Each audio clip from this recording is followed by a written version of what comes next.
Hello, Wowen here.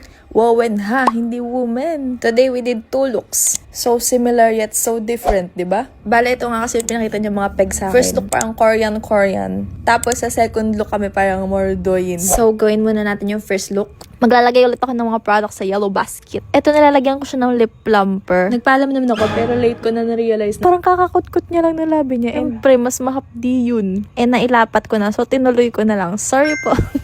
Ayan, nahahanghangan na siya. Anyway, yung ginamit ko is from Fui. Medyo mahanghang talaga siya. Anyway, this part naman, namimili ako ng lens na bagay. So, ito yung napili ko, yung sa Midro. Kasi yung isa, two-tone siya, mahirap naman bantayan, ikot-ikot. Tapos, naglalagay na tayo ng brightening lotion. This is from Skin Ever.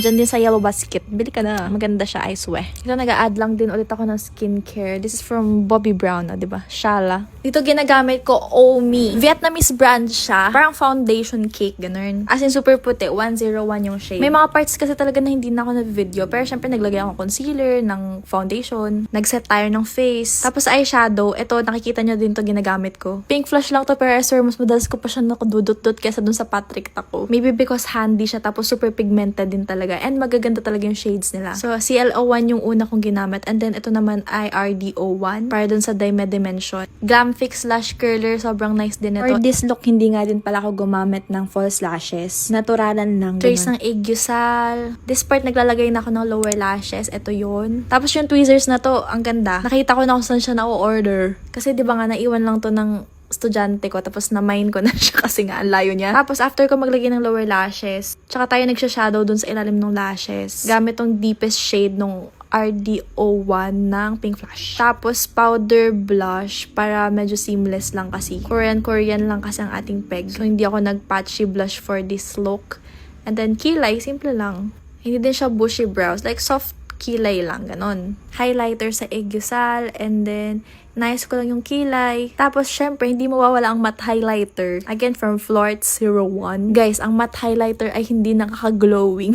Nakaka-bright po siya, bright. Kasi recently, ang dami nag-affiliate sa kanya and lagi sinasabi na nakaka-glowing. Baka ma-misinterpret ng iba. Bright, nakaka-bright po. Wala siyang glow kasi matte nga siya po. Anyway, kung ano mang lipstick yung nilagay ko sa bibig, nilagay ko din sa cheeks niya. And after ilang dot-dot pat finishing touches, here's the final look. Dagdag ko din pala, as you can see, medyo glowing yung cheeks niya. Like, medyo mukhang basa. So, I also used Hints.